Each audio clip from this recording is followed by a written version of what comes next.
नमस्कार फ्रेंड्स, मैं हूं doctor Vashishtha, Ayurveda consultant. Friends, आपके पास ऐसे बच्चे भी लाए जाते होंगे जिनकी प्रॉब्लम होती है कि वे रात को बिस्तर में पेशाब कर देते हैं। इसे बेड वेटिंग कहते हैं और आयुर्वेद में इसे शैया मूत्र कहते हैं। ये एक प्रॉब्लम तो है, बच्चा भी परेशान होता है, बच्चे के पेरेंट्स या फैमिली मेम्बर्स भी इससे परेशान होते हैं। तो आयुर्वेद से हम इसमें क्या कर सकते हैं? वैसे बहुत सारे आयुर्वेद डॉक्टर्स भी हमें आग्रह करते रहते हैं कि हम इस प्रॉब्लम पे भी कोई एक सेशन रखें। तो ये सेशन इसी पे है, बहुत छोटा सा सेशन है, इसे पूरा अटेंड करिए, देखिए, और इसमें जो भी कुछ सजेशंस दिए गए हैं उनको अगर आपको ठीक लगता है तो अपनाइए और ऐसे बच्चों और पेरेंट्स की हेल्प करिए। तो इसमें आपको 3 बातें करनी होती हैं, पहले आप समझ लीजिए मोटे तौर पर। पहली बात क्या करनी होती है? पहली बात यह है कि बच्चे की आदतें सुधारनी है। पेशाब करने की, खाने पीने की जो आदतें हैं ना, उसे सुधारना है, नंबर 1। दूसरा है कि इसमें बच्चे को मोटिवेट करना है, उसको रिवार्ड करना है अगर वो पेशाब नहीं करता है तो 2। और नंबर 3, कुछ दवाइयाँ भी इस्तेमाल करनी पड़ती हैं। तो इनको एक एक करके देखते हैं। सबसे पहले देखते हैं कि बच्चे की आदतें कैसे सुधर सकती हैं। ठीक है, तो आप बच्चे को ऐसी आदत डालिए या पेरेंट्स को बोलिए कि वो आदत डालें कि बच्चा जो है शाम होने से पहले पहले जितना ज़्यादा जो भी लिक्विड्स या फ्लूइड उसको लेने हैं वो ले ले। लेकिन जैसे शाम होने लगती है तो बच्चे के जो फ्लूइड इनटेक है, पानी है या दूसरे तरल पदार्थ हैं, खाने पीने के पेय पदार्थ होते हैं, उनको कम कर दिया जाए। एक तो ये तरीका है। दूसरा, बच्चे को ऐसे तरल पदार्थ, ऐसे पेय जो लिक्विड्स पीने से मना करिए जो कि यूरिनरी ब्लैडर को, पेशाब की थैली को इरिटेट कर सकते हैं या स्टिमुलेट कर सकते हैं। तो आमतौर पर चॉकलेट्स जो होते हैं उनमें कैफ़ीन होती है, वो इरिटेट करती है, या कोलाज होते हैं ख़ास करके जो जिनमें कैफ़ीन होती है, तो वो आप मना कर सकते हैं। या फिर कुछ स्पोर्ट्स ड्रिंक्स होती हैं, वो मना कर सकते हैं। तो ये सारी चीज़ें जो है बच्चे को बोलिए कि ना ले तो ज़्यादा अच्छा है। तो ये खान पान में हो गया। और इसके बाद आप क्या कर सकते हैं कि बच्चे को सही ढंग से पेशाब करने की आदत आपको डालनी पड़ेगी। और आप ज़रा इसको गौर से देखिएगा, सुनिएगा हम क्या कहने जा रहे हैं। पहली बात तो ये है कि 24 आवर्स में बच्चे को आदत डालिए कि वो टोटल कम से कम 6-7 बार पेशाब करें। ये बच्चे को पता होना चाहिए कि मुझे 6-7 बार पेशाब करना है। कैसे करना है कि उसे आदत डालिए कि जब तक वो जग रहा है ना, तो हर 2-3 घंटे पे एक बार सामने से जाके वो वॉशरूम जाए और पेशाब करे। और इसी समय आपको एक बात बच्चे को और बतानी है कि जैसे आपने एक बार पेशाब किया, वो बंद हो गया, उसके 5-7 सेकंड के बाद दोबारा पेशाब करिए। तो इसको बोलते हैं डबल यूरिनेशन। तो इसमें क्या होता है कि कई बार बच्चे का ब्लैडर जो है वो ज़्यादा सेंसिटिव नहीं होता है, तो एक बार में जो यूरिन निकलता है, थोड़ा सा यूरिन बचा रहता है, और वो दोबारा करेगा तो उसका ब्लैडर पूरी तरह से खाली हो जाएगा। ये बहुत अच्छी बात है, ये डबल यूरिनेशन वाली बात है। और सोने से पहले बच्चे को आदत डालिए कि भाई आपको डबल यूरिनेशन करना ही है। एक बार वॉशरूम जाओ, बाहर आओ, फिर जाओ, यानी 2 बार जाएगा, यूरिन पूरा हो जाएगा, उसको बोलिए रिलैक्स होके सो जाओ। तो ये हो गई जो आदतें आपने बच्चे को डालनी है। इनको हम आहार विहार में ले सकते हैं। अब दूसरा जो है सत्व अवजय में आता है मोटिवेशन। तो बच्चे को अपराध बोध मत पैदा करिए उसके अंदर, तू गलत है, तू ऐसा क्यों करता है, इस तरह की बातें नहीं की जाएं। बल्कि बच्चे को आप थोड़ा सा रिवार्ड करिए, उसको इनकरेज करिए, उत्साह बढ़ाइए। कि कब कि पहले तो उसको बोलिए भाई आप बहुत अच्छे हैं और आप जैसा आपको बताया जा रहा है ऐसा आप करते रहोगे तो ये समस्या नहीं होगी। ये आप बच्चे को पहले हर कुछ समय के बाद बच्चे के पेरेंट्स उसको समझाते रहें। एक बात तो ये होगी। लेकिन अगर मान लो बच्चा इस रूटीन को फॉलो करता है, यानी अगर वो ऐसे एक तो हर 2-3 घंटे पे पेशाब करता है और ऐसी चीज़ें नहीं, और शाम से पहले पहले वो ज़्यादा से ज़्यादा जो उसको लिक्विड्स लेने हैं वो ले लेता है, उसके बाद कम कर देता है, और साथ में वो ऐसी ड्रिंक्स नहीं लेता है जो ब्लैडर को इरिटेट करती हैं, स्टिमुलेट करती हैं, जैसे मैंने बोला कोलास हैं या बाकी जिसमें कैफीन वगैरह होती है, चॉकलेट्स। तो बच्चे को इस बात पे भी उसका उत्साह बढ़ाइए, उसको रिवार्ड करिए, ये बहुत ज़रूरी है। यानी आप इस चीज़ का वेट मत करिए कि आज बच्चे ने पेशाब नहीं किया है तो सुबह उसको शाबाशी देनी है, वो तो देनी है, बल्कि बच्चा अगर ये आपने ये जो आदतें डालने का एक मिशन शुरू किया है बच्चे के लिए, अगर बच्चा इन आदतों को फॉलो करता है तो भी उसका उत्साह बढ़ाइए, ये बहुत ज़रूरी है। आप उनके पेरेंट्स को बोलिए कि ऐसा करें। तो ये हो गया मोटिवेशन, यानी बच्चे को इनकरेज करिए कि वो इन आदतों को फॉलो करे और प्रयास करे कि वो यूरिन जो है ना बेड पे ना करे, बेड वेटिंग ना करे। अब बात आती है मेडिसिन्स की। तो आपको मोटे तौर पे 3 तरह की मेडिसिन्स देनी पड़ सकती हैं। ओके, पहली मेडिसिन है कि कुछ बच्चों को ना कॉन्स्टिपेशन होती है, तो अब अगर जो रेक्टम है, सिग्मॉइड कोलन है, रेक्टम है, अगर उसके अंदर स्टूल पड़ा हुआ है तो ऑब्वियसली वो पीछे से ब्लैडर पे प्रेशर डालेगा और ब्लैडर के अंदर इरिटेशन होगी और बच्चे का रात को सोते समय यूरिन निकल जाएगा। ये रिफ्लेक्सली होता है। ओके, तो अगर आपको लगता है कि बच्चे की जो बाउल मूवमेंट्स हैं, बाउल हैबिट्स हैं, वो ठीक नहीं है, उसको कॉन्स्टिपेशन रहता है, तो आप उसे क्या करेंगे? आप एक तो उसकी खाने की आदतें सुधारिए इस तरह से कि उसे कॉन्स्टिपेशन ना रहे, और अगर उसे फिर भी कॉन्स्टिपेशन रहती है तो कॉन्स्टिपेशन या कब्ज़ दूर करने की कोई बहुत लाइट सी, जैसे मान लो इसबगोल है, ये दे सकते हैं, या सौंफ होती है ना, सौंफ में भी थोड़ा लैक्सेटिव इफेक्ट होता है, तो बच्चे को बोलिए भाई सौंफ चबाया करो, या फिर सौंफ का अर्क जो है ना, सौंफ का अर्क पिलाया जा सकता है।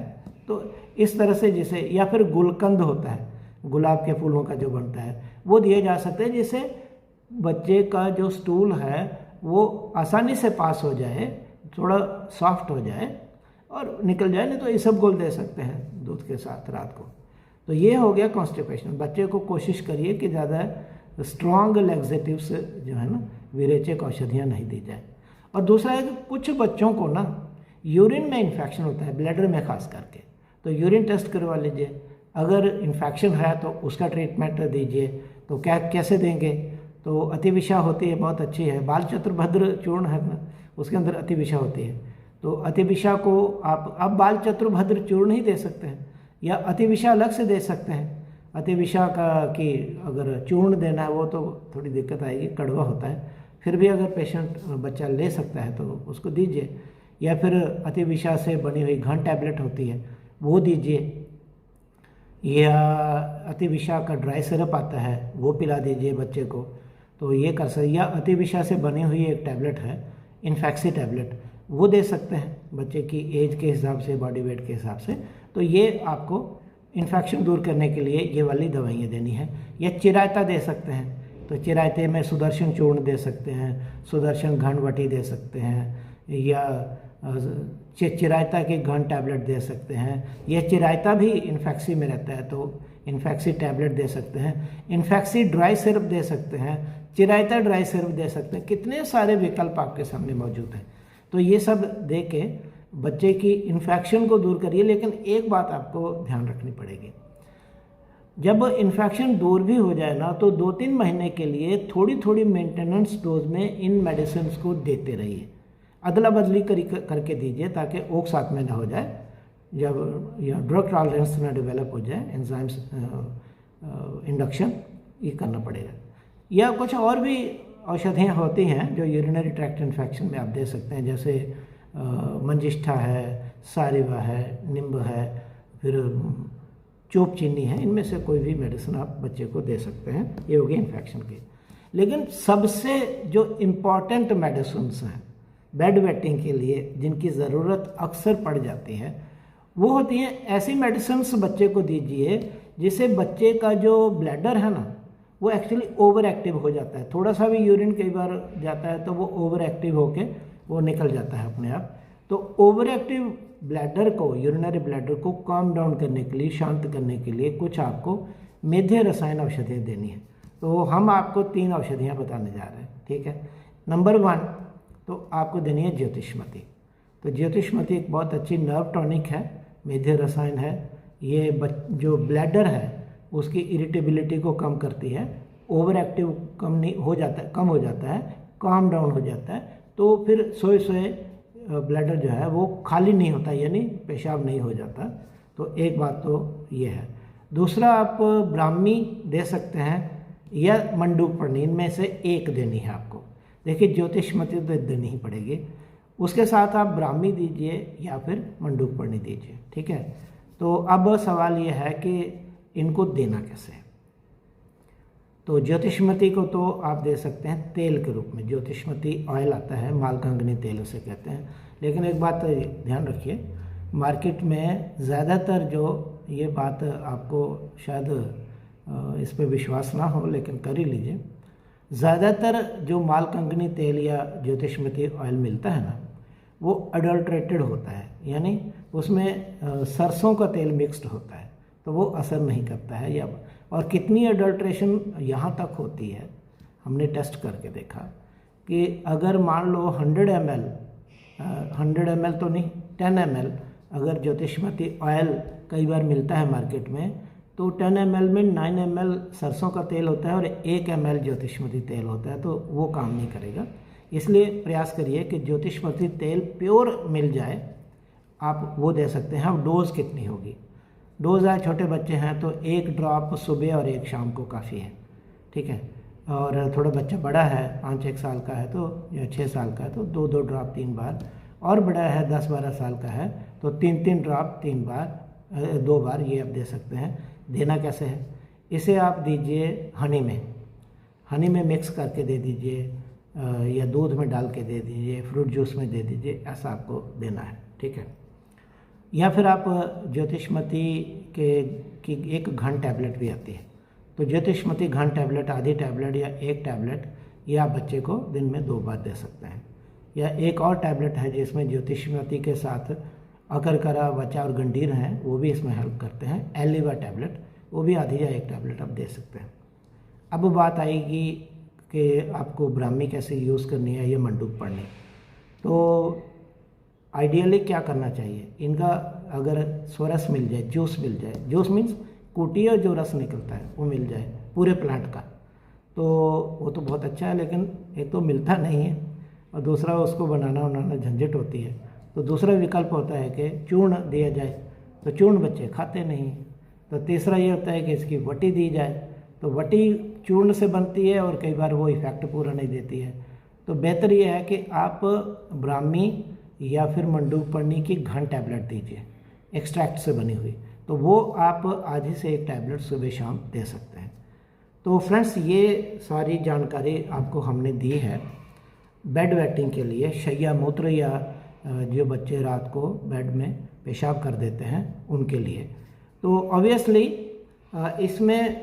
इसमें एक टीम वर्क है, यानी डॉक्टर तो इसमें इन्वॉल्व है ही है, इसमें पेरेंट्स भी इन्वॉल्व होने चाहिए या फैमिली मेम्बर्स, और बच्चा भी।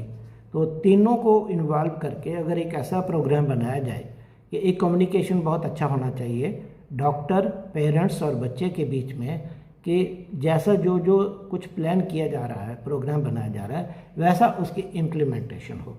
तो अगर इम्प्लीमेंटेशन होती है तो रिज़ल्ट्स काफ़ी अच्छे होते हैं। लेकिन एक बात आप क्लियर समझ लीजिए, 100% रिज़ल्ट्स जो है ना वो मत ढूंढिए, उनकी अपेक्षा मत करिए, क्योंकि कभी ना कभी बीच में बच्चा अगर बेड वेटिंग कर देता है तो उसको बहुत ज़्यादा इशू बनाने की ज़रूरत नहीं है, उसके लिए उसको डिस्करेज या डिमोरलाइज करने की ज़रूरत नहीं है। उसको बोलिए कोई बात नहीं, हो गया, आगे से ध्यान रखना, ऐसा करो।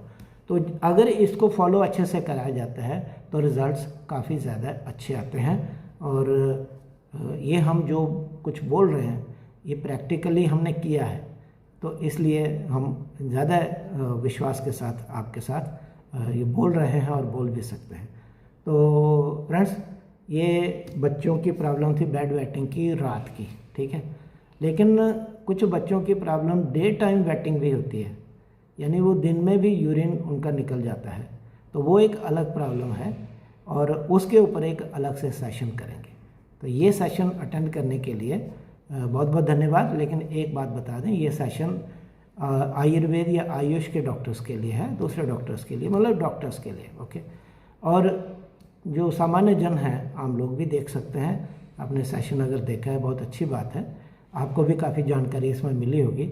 लेकिन आप बाकी चीज़ें तो कर सकते हैं, लेकिन दवाइयों का जो इस्तेमाल है ना, वो कोई भी पेरेंट्स अपनी मर्ज़ी से ना करें, और उसके लिए जो अधिकारी है वो डॉक्टर ही होता है। इसलिए ट्रीटमेंट किसी भी क्वालिफाइड अच्छे आयुर्वेद डॉक्टर से ही करानी चाहिए। तो ये सेशन अटेंड करने के लिए बहुत बहुत धन्यवाद। नमस्कार।